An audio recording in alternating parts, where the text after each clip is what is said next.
노년이 되면 외로움이 가장 큰 고민으로 다가옵니다.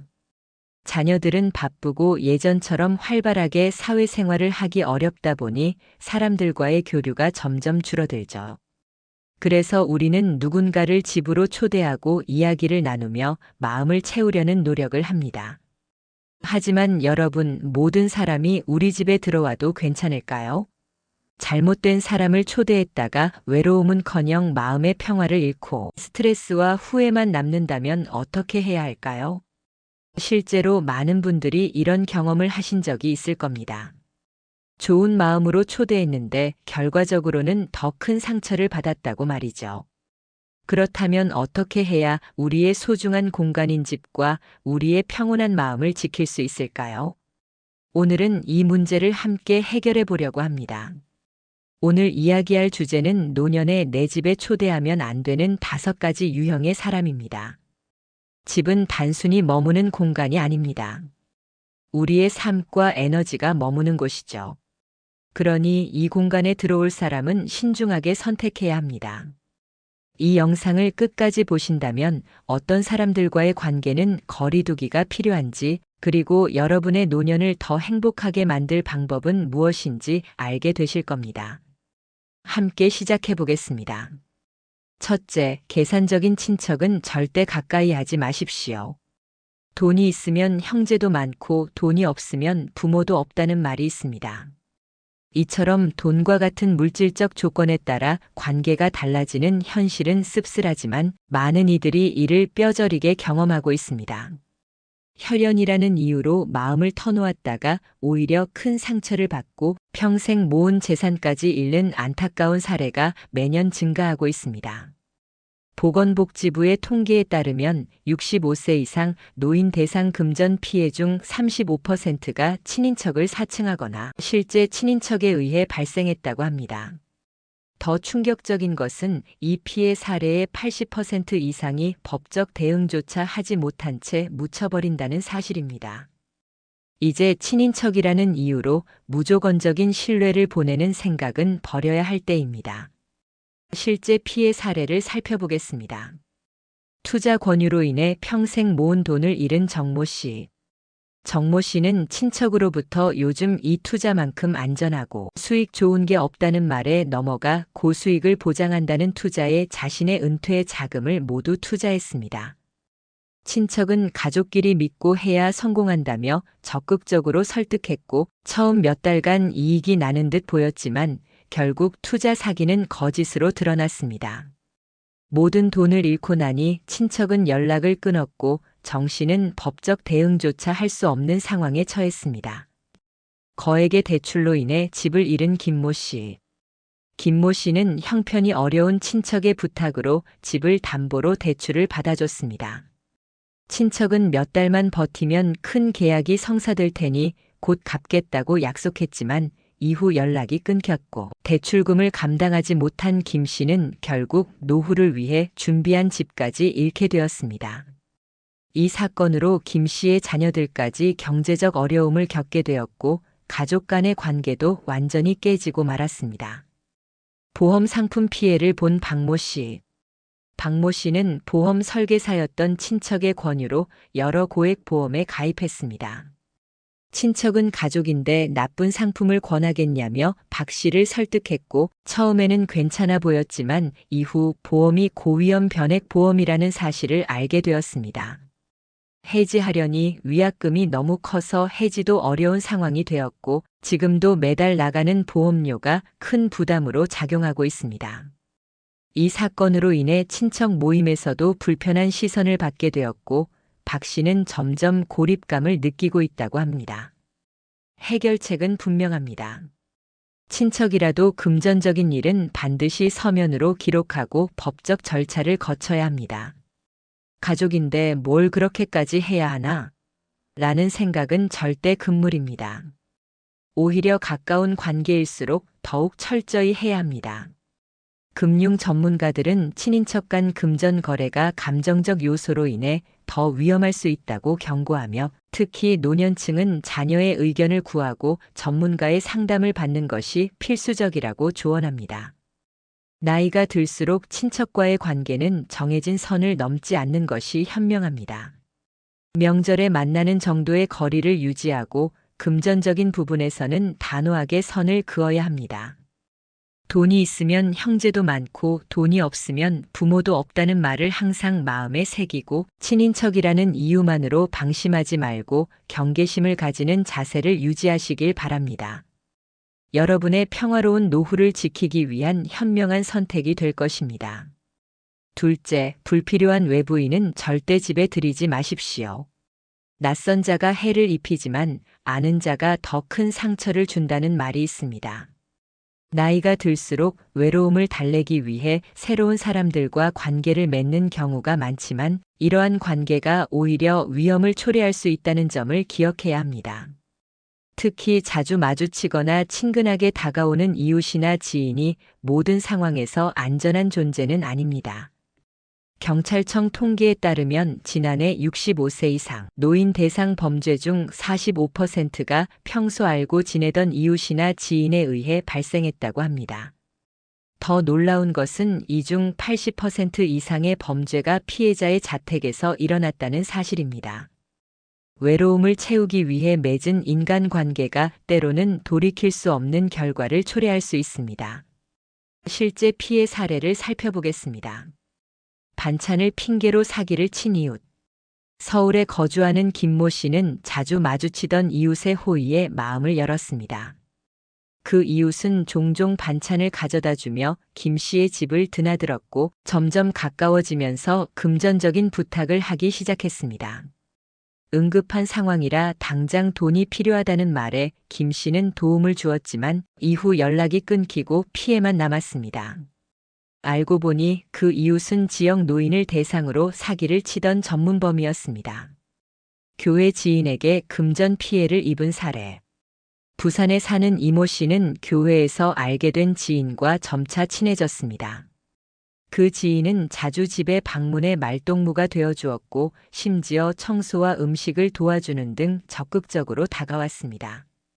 그러나 어느 날 통장에서 예상치 못한 거액의 출금이 이루어진 것을 발견했습니다.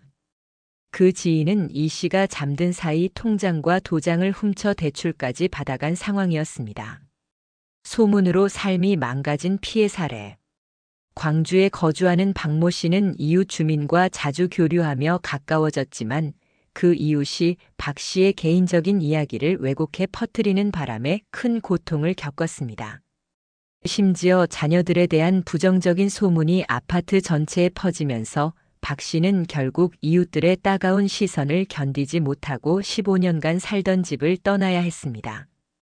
박 씨는 처음에는 마음의 의지가 되었지만 결국 내 일상을 파헤치고 흉보기 위한 사람이었다며 큰 배신감을 느꼈다고 말했습니다. 해결책은 분명합니다. 아무리 친절한 이웃이라도 집안에 들이는 것은 매우 신중해야 합니다. 특히 혼자 사는 노인의 경우 새로 알게 된 사람의 됨됨이를 충분히 관찰한 뒤에 관계를 발전시켜야 합니다. 노인복지 전문가들은 친절한 지인이라도 반드시 자녀나 가까운 가족과 상의하고 금전적인 부탁이나 개인정보를 묻는 사람은 경계해야 한다고 강조합니다. 이웃과의 관계는 적절한 거리를 두는 것이 중요합니다. 도움이 필요할 경우에는 공식적인 기관이나 지자체 복지사를 통해 도움을 요청하는 것이 더 안전합니다. 특히 감정적으로 다가오거나 급히 도움을 요청하는 상황은 범죄의 신호일 가능성이 크므로 주의가 필요합니다.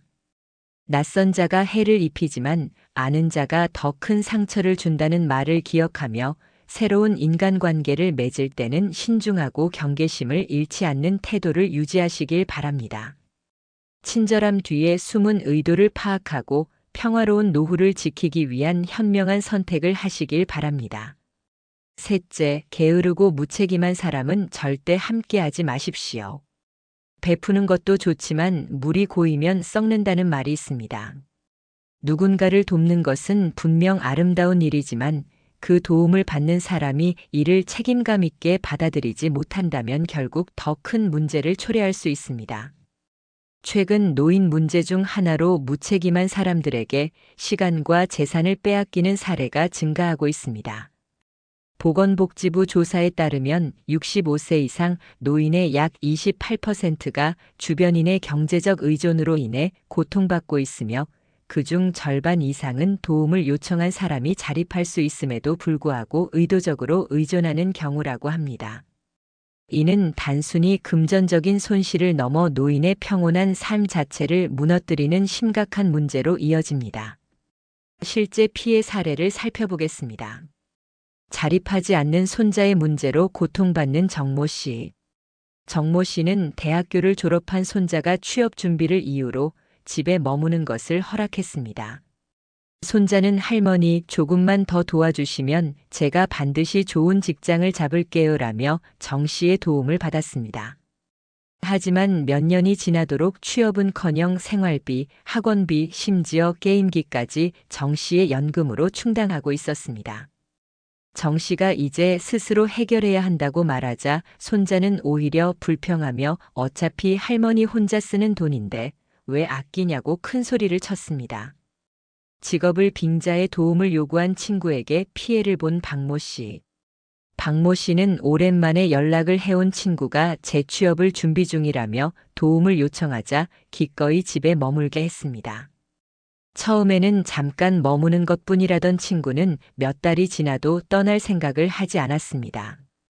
오히려 내가 여기 있으니까 당신도 외롭지 않잖아라는 말을 하며 점차 박 씨의 생활비까지 부담시키기 시작했습니다. 결국 박 씨가 더는 함께할 수 없다고 말하자 친구는 험담을 퍼뜨리며 박 씨의 주변 관계까지 망치고 떠났습니다.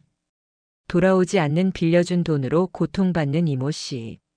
이모 씨는 이웃 주민이 갑자기 돈이 필요하다고 하자 선뜻 도와주었습니다. 그 이웃은 꼭 갚겠다는 말을 반복했지만 몇 달이 지나도 아무 소식이 없었습니다. 이모 씨가 돈을 돌려달라고 요청하자 오히려 어차피 할머니는 그 돈 필요 없지 않냐며 대수롭지 않게 여겼습니다. 결국 이모 씨는 돈도 잃고 이웃과의 관계까지 악화되었습니다. 해결책은 분명합니다. 초기에 무책임한 사람의 특징을 파악해야 합니다.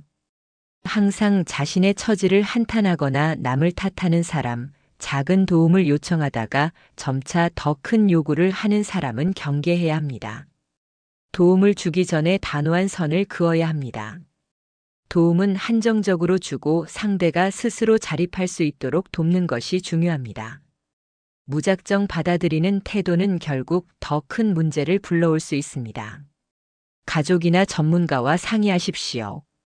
노인 상담 전문가들은 혼자서 무책임한 사람들에게 대응하는 것은 어렵기 때문에 주변 가족이나 법률 전문가와 미리 상의하라고 조언합니다. 진정한 도움은 상대방이 스스로 일어설 수 있도록 돕는 것입니다. 그러나 무책임한 사람들은 이러한 선의를 악용해 의존적으로 변하고 결국 우리의 노후 생활까지 위협할 수 있습니다. 처음부터 분명한 선을 긋고 자신의 노후를 지킬 줄 아는 지혜로운 태도가 필요합니다. 선의의 도움이 독이 되지 않도록 항상 경계심을 유지하십시오. 넷째, 소문을 퍼뜨리는 사람은 절대 가까이 하지 마십시오. 말 한마디가 천냥 빚을 갚기도 하지만 잘못된 말은 천냥의 빚을 만들기도 한다는 말이 있습니다. 특히 노년기에는 소문으로 인해 입는 상처가 더욱 깊고 그로 인해 평화로운 삶이 크게 흔들릴 수 있습니다. 한번 퍼진 소문은 수습하기 어려울 뿐만 아니라 노년의 인간관계와 일상을 무너뜨릴 수도 있기 때문입니다. 한국노인복지협회의 조사에 따르면 65세 이상 노인 중 42%가 이웃과의 갈등을 경험했으며 그중 65%는 잘못된 소문으로 인한 피해를 입었다고 합니다. 더욱 놀라운 점은 이러한 소문의 80% 이상이 평소 친하다고 믿었던 사람들로부터 시작되었다는 사실입니다. 실제 피해 사례를 살펴보겠습니다. 친절한 이웃이 소문의 주범이 된 사례. 서울에 거주하는 최모 씨는 아파트에서 자주 마주치던 이웃과 친해지게 되었습니다. 그러나 어느 날 최 씨가 자녀들과 연락을 끊고 고립되어 있다는 소문이 퍼졌습니다. 사실 최 씨는 자녀들이 해외에서 근무하고 있어 자주 왕래하지 못할 뿐이었지만 이웃들이 오해를 한 것입니다. 이 소문으로 인해 최 씨는 주변 사람들로부터 동정 어린 시선과 불필요한 간섭을 받으며 큰 스트레스를 겪게 되었습니다. 경로당에서 발생한 억울한 소문. 박모 씨는 경로당에서 새로 알게 된 사람들과 친하게 지내며 활동에 참여했지만 어느 날 박 씨가 회계 업무를 맡으며 돈을 빼돌렸다는 소문이 퍼졌습니다. 사실이 아니었음에도 불구하고 이 소문은 순식간에 경로당 전체로 퍼졌고 박 씨는 이를 해명하느라 심적으로 큰 고통을 받았습니다. 결국 박 씨는 경로당을 떠나야 했고 사람들과의 관계에도 큰 어려움을 겪게 되었습니다. SNS를 통한 소문 확산으로 인한 피해. 인천에 사는 김모 씨는 동네 카카오톡 단체방에 가입한 후 이웃들과 소통을 시작했습니다. 그러나 어느 날 단체방의 한 이웃이 김 씨가 주변 사람들에게 돈을 빌리고 갚지 않는다는 글을 올리며 문제가 생겼습니다. 김 씨는 억울함을 호소했지만 소문은 이미 빠르게 퍼져버렸습니다. 이 사건으로 인해 김 씨는 동네 사람들로부터 멀어지게 되었고 단체방에서도 강퇴당하며 큰 상처를 받았습니다. 해결책은 분명합니다. 개인적인 이야기를 최소한으로 공유하세요. 평소 자신의 사적인 이야기를 너무 많이 공유하지 마십시오. 소문을 퍼뜨리는 사람들은 이를 이용해 이야기를 왜곡하거나 과장할 가능성이 큽니다. 소문을 즐기는 사람과는 거리를 두세요. 남의 이야기를 대화의 주제로 삼는 사람을 만날 경우 반드시 경계심을 가지십시오. 노인심리 상담사 최민지 박사는 자신의 이야기는 절대 하지 않고 항상 남의 이야기를 하는 사람은 소문을 퍼뜨릴 가능성이 높다고 조언합니다. SNS와 같은 디지털 공간에서도 신중히 행동하세요. 카카오톡, 밴드 등 SNS를 통해 소문이 순식간에 퍼질 수 있으므로 단체방에서는 더욱 신중하게 대화하고 불필요한 이야기는 삼가야 합니다. 말 한마디가 천냥 빚을 갚기도 하지만 잘못된 말은 천냥의 빚을 만들기도 한다는 속담처럼 소문은 돌이킬 수 없는 결과를 초래할 수 있습니다.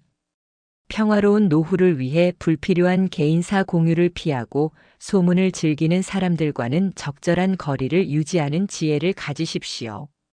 현명한 처신이 여러분의 평온한 삶을 지키는데 큰 도움이 될 것입니다.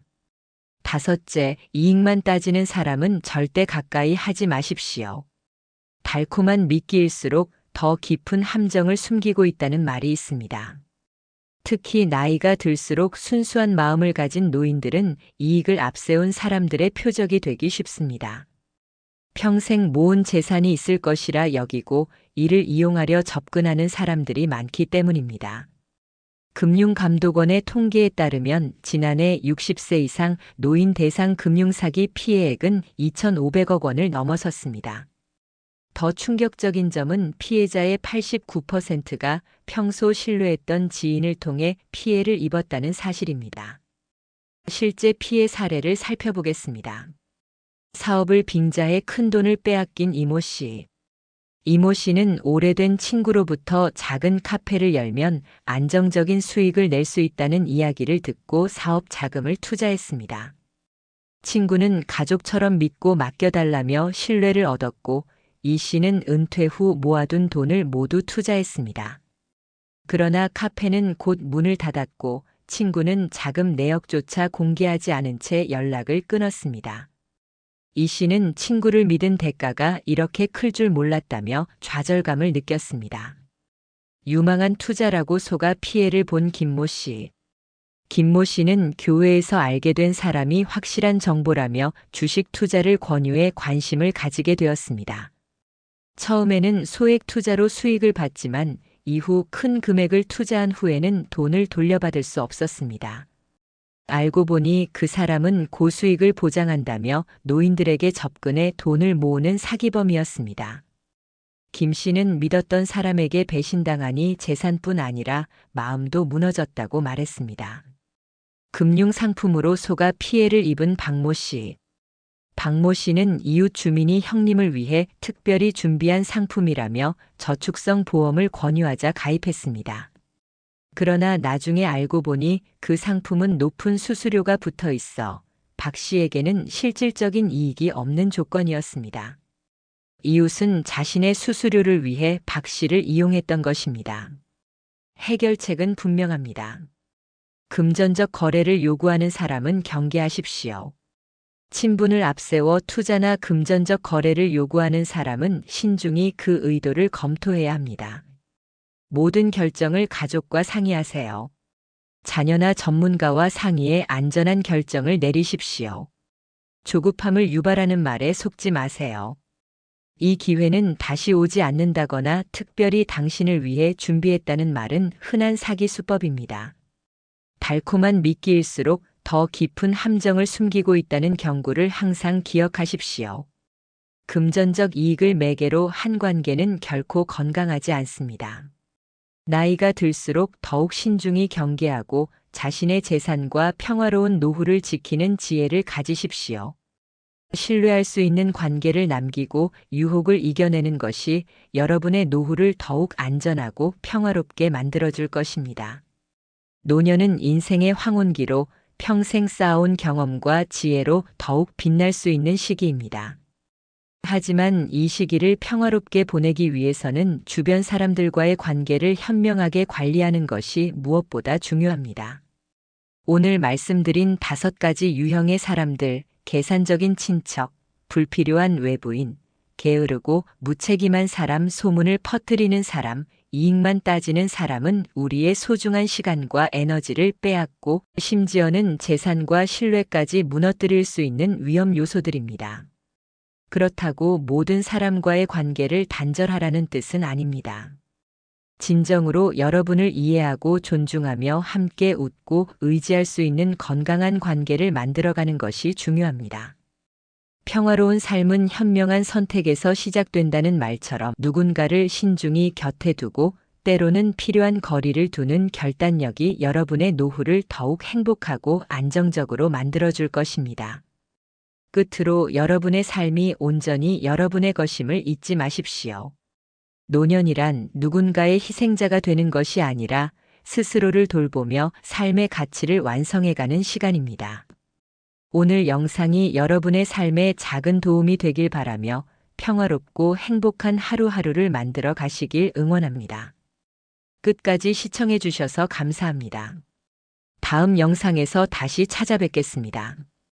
건강하세요.